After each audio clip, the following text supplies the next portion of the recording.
ঢাকার মিটফোর্ড এলাকায় পাথর ছুঁড়ে পৈশাচিকভাবে ব্যবসায়ী লালচাঁদ ওরফে সোহাগকে খতম করে দেওয়ার ঘটনায় দায়ের করা মামলায় প্রধান আসামিদের নাম পুলিশের বিরুদ্ধে সুকৌশলে বাদ দেওয়ার অভিযোগ করেছেন নিহতের স্বজনরা। এতে এই ঘটনার মূল হোতা এবং পরিকল্পনাকারী রাঘব বোয়ালরা ধরাছোঁয়ার বাইরে থেকে যাচ্ছে। এমনকি ঘাতকদের সাথে সামঞ্জস্য পাওয়া মেয়র ইশরাকেরও।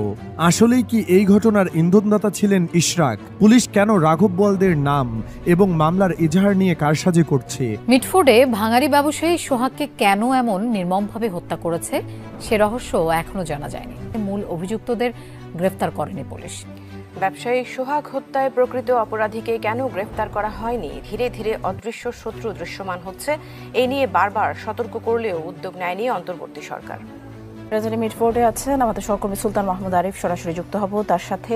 আরিফ, মিটফোর্ডের এখনকার পরিস্থিতি কেমন, আর স্থানীয় যারা আছেন তারা কি বলছেন আসলে এই ঘটনার প্রেক্ষিতে?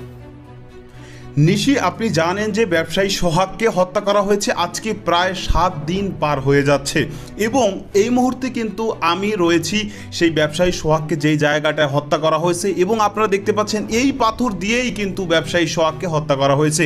অথচ আজকে 7 দিন পার হওয়ার পরেও এখনও পর্যন্ত আসল যারা খুনি, যারা হত্যাকারী, তাদেরকে এখনও পর্যন্ত গ্রেফতার করা হয়নি। এবং এখানে যে আপনারা দেখতে পাচ্ছেন আশেপাশে প্রত্যক্ষদর্শী এবং আশেপাশের যে সমস্ত প্রতিবেশী, তারা সকলে একটাই অভিযোগ করছে যে খুনিদের পক্ষে মূলত প্রভাবশালী কেউ পিছন থেকে কলকাঠি নাড়ছে এবং যার কারণে মূলত এখনো পর্যন্ত সেই আসল আসামি বা খুনি তাদেরকে গ্রেফতার করা হয়নি এবং তারা মূলত এখন মুক্তি পেয়ে যাচ্ছে। আসার আগেই বিএনপি এরকম অত্যাচার শুরু করছে বাংলাদেশে। ওরা ক্ষমতায় আসলে বাংলাদেশের কোনো পাবলিক ভালো থাকতে পারবে না। আওয়ামী লীগ 15 বছর খাইছে, এখন বিএনপি যদি ক্ষমতায় আসে ওরা 100 বছর খাবে। ব্যবসায়িক সোহাগকে হত্যা করা হয়েছে 1 সপ্তাহ হয়ে গেছে। তারপরও এই হত্যার পিছনে যাদের মেইন হাত এবং যারা মেইন নাটের গরু, তাদেরকে গ্রেফতার করা তো দূর, তাদের নামগন্ধও খুঁজে পায় না এখন পর্যন্ত এদেশের আইন। উল্টো এই যাদের সাথে সহযোগিতা ছিল এই হত্যায়, তাদেরকে দুজনকে নাকি গ্রেফতার করেছে, তাদেরকে ছাড়িয়ে নেওয়ার চেষ্টা করেছে মেইন নাটের গরু এবং এই মামলাকে ধামাচাপা দেওয়ার চেষ্টা করেছে যারা মেইন হত্যার দায়কারী, মানে নাটের গরু। তবে এদেশের জনগণ ও ইসলামী আন্দোলন দল যথেষ্ট পরিমাণ চেষ্টা করে গেছে এবং বর্তমানে তারা করতেছে। শুধু তারাই চেষ্টা করলে হবে না, এদেশের আইনকেও চেষ্টা করতে হবে। এবং ইতিমধ্যেই কিছু ভিডিও ফাঁস হয়েছে যে এই যারা মেইন নাটের গরু, তাদের সাথে যারা সহযোগিতা ছিল, তাদের দুজনকে গ্রেফতার করেছে এবং তাদেরকে ছাড়িয়ে নেওয়ার চেষ্টা করেছে আর এই মামলাকে ধামাচাপা দেওয়ার চেষ্টা করেছে। সেই বিষয়ে দেখেছেন ভিডিও শুরুতে কিছু অংশ, এবার দেখবেন সম্পূর্ণ ভিডিও জুড়ে বিস্তারিত।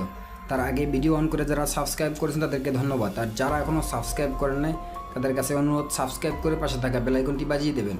তো দর্শক চলুন এবার আমরা দেখব যে এই ব্যবসায়ী সোহাগের মেইন যারা নাটের গরু, তাদেরকে তো গ্রেফতার করতে পারে না এবং তাদের সহযোগিতাকে গ্রেফতার করেছে, তাদেরকে উল্টো আরও ছাড়িয়ে নেওয়ার চেষ্টা করেছে এবং এই মামলাকে ধামাচাপা দেওয়ার চেষ্টা করেছে বড় বড় নেতারা।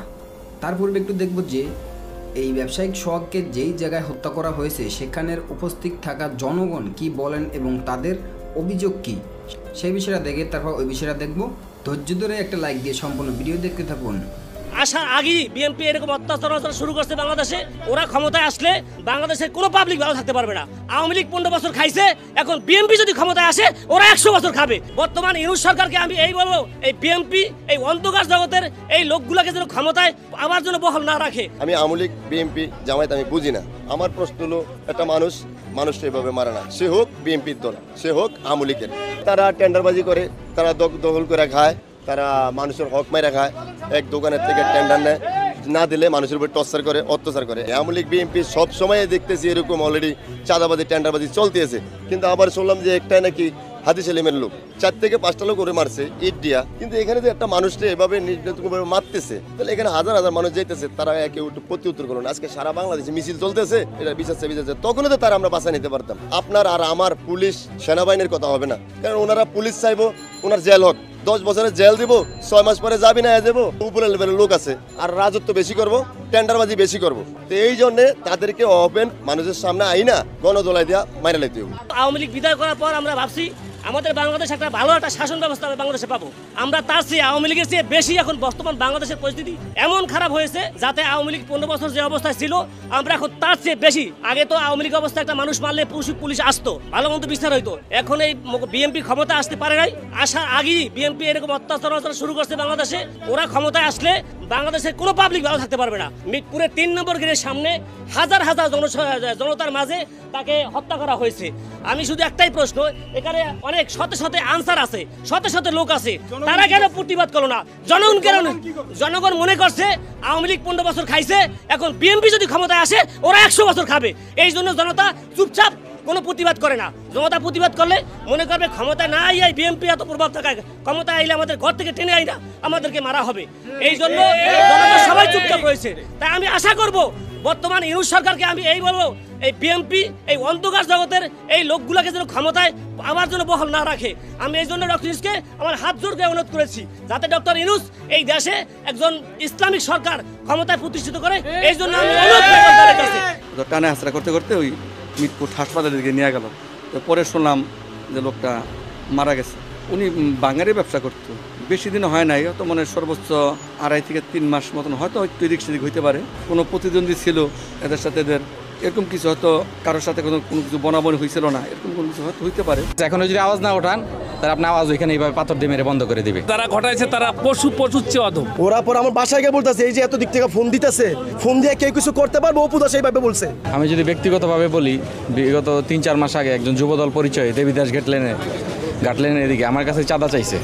তো আমরা যে এই আন্দোলন করলাম, ঠিক আছে, যে চাঁদা দেওয়ার জন্য আমরা আন্দোলন করি নাই, মানে এই আন্দোলন এই রক্ত দেওয়ার পর আমরা চাঁদা দিব, এটা চিন্তা করা যায়? আমরা তো ভাবতেই পারি না, মানে ব্যক্তিগতভাবে আমি তো ভাবতেই পারি না। তারপর এখানে যে নৃশংস ঘটনা হইলো, আমার কাছে সবচেয়ে আফসোস লাগলো, এতগুলো লোক দাঁড়ায় দেখলো আশেপাশে, এটা পুরোটা ব্যবসায়িক এলাকা, তাও বুধবারের মতো দিনে পুরোটা এই জায়গাটা পুরো ব্যবসায়িক এলাকা। এই জায়গায় প্রকাশ্যে এমনি চাঁদা দাবি করলো, চাঁদা দিল না। তারপর এখানে মারতে আনে হাসপাতালের ভিতর মারলো, পাথর এইভাবে মাথা থেতলাইলো, শরীর ছাপতাইলো, উলঙ্গ করে, অর্ধ উলঙ্গ করে, কেউ তারা বাঁচাইতে আসলো না। মানে আমি বললাম না, ওই বিপ্লবী চেতনা ওদের ভিতর কই? তারা কি আন্দোলনে ছিল না? এই আন্দোলনের স্পিড কি তাদের ভেতর নাই? তারা কিভাবে, মানে এটা চোখ কীভাবে সহ্য করতে পারলো? ঠিক আছে, আমরা 5 জন যাই, আমরা 5 জন একটা আওয়াজ তুললে তো আরও 5 জন আসবে। তো এই যে জিনিসগুলো আসলে আসা উচিত। আর আমরা আমাদের বিভিন্ন নেতা ইয়েদের, আমরা বিভিন্ন যারা এই বিষয়ে চাঁদাবাজির বিরুদ্ধে যারা, তাদের মধ্যে আমরা শুনতে পাচ্ছি যে পল্টনের চাঁদা লন্ডনেও ভাগ যায়, ঠিক আছে। তো তার বেলা ভাগ না গেলে বিএনপি বহিষ্কার করতেছে, করতেছে 2-4-5 হাজার বহিষ্কার করে তো লাভ হইতেছে না। তার মানে তারা ভাগ যেহেতু যাইতেছে, আমরা তারা তো হইতেই তো আছে। তো জনগণ এটার বিরুদ্ধে, ব্যক্তিগত আমি বিরুদ্ধে। আমি কাউকে চাঁদা দিব না, আমি বাঁচি বা মরি, আই ডোন্ট কেয়ার, কিন্তু আমি কাউকে চাঁদা দিব না, আমি প্রকাশ্যে বলতাম। এই যে বিষয়টা, এই যে মানুষের অভ্যন্তরীণ যে ভয়টা, এটা বিগত ফ্যাসিস্ট আমলে তৈরি হয়েছিল, যে কেউ একজনের সমস্যা হলে কেউ ধরে না, এই একটা ভয় ক্রিয়েট হয়েছে যে আমি কোন ঝামেলায় পড়ে যাই। তো এটা আস্তে আস্তে কাটতে সময় লাগবে। তো এখানে মানুষের ধরা উচিত ছিল, আজকে আপনি ধরলেন না, 2 দিন পর আপনারা ধরবে, ঠিক আছে। যে আমরা ব্যবসা আছে, আমি কেন আসছি? কারণ আজকে আমি যেন না আসি, মানে প্রতিবাদে যে আমি সামিল নয়, আমার ভিতরে চেতনা যদি না আসে। 2 দিন পর আমার কাছে অলরেডি চাইছে, 2-4 মাস আগে যুবদল নেতার পরিচয় আমার কাছে চাইছে, ঠিক আছে। তেমন আমার কাছে চাইছে, আপনার কাছে যাবে। 2 দিন পর পাথর দিয়ে মারছে, আমারও মারবে, আপনারও মারবে, ঠিক আছে। এখনও যদি আওয়াজ না ওঠান তাহলে আপনার আওয়াজ ওইখানে এইভাবে পাথর দিয়ে মেরে বন্ধ করে দেবে। আমরা এটা বলতে চাই, সবাই সচেতন, সবাই আওয়াজ ওঠান। এই এলাকায় যেটা হয়, যেমন আপনি এখানে জিজ্ঞেস করতেছেন কেউ বলতেছে না কেন, গেটের বাইরে দেখছেন কতগুলো পোস্টার লাগানি। আপনি আজকে বলবেন আপনি তো একটা গরিব মানুষ, আমি ডাব বিক্রি করি, আমার 4 দোকান, ঠিক আছে। আমি বলবো, দিন পর আমার বসতে দিবে না, আমার বউ বাচ্চা আছে, ওইগুলো কি করবেন? ঠিক আছে, ওইগুলো কি করবেন? আমার মনে হয়, ঠিক আছে, আমি আমার জীবনে পরোয়া করি না, ঠিক আছে। আর আমি মনে করি পরোয়া করে, আমি দামদমে যে বলতেছি দেবীদাস ঘাটলেন আমার যুবদল নেতা পরিচয়, আমার চাঁদা চাইছে 30 নম্বর ওয়ার্ডে, আমি ওপেনে বলতেছি আই ডোন্ট কেয়ার, কারণ ওই যে পাবলিক। ধন্যবাদ তুমি সাথে জন্য প্রিয় দর্শক শ্রোতারা, নিত্য আপডেট নিউজ পেতে আমাদের সাথে থাকবেন। এবং আজকের ভিডিও এই পর্যন্ত। নতুন কোনো ভিডিও কথা হবে নতুন কোনো বিষয় নিয়ে, তখন ভালো থাকবেন, সাথে থাকবেন। আসসালামু আলাইকুম, আল্লাহ হাফেজ।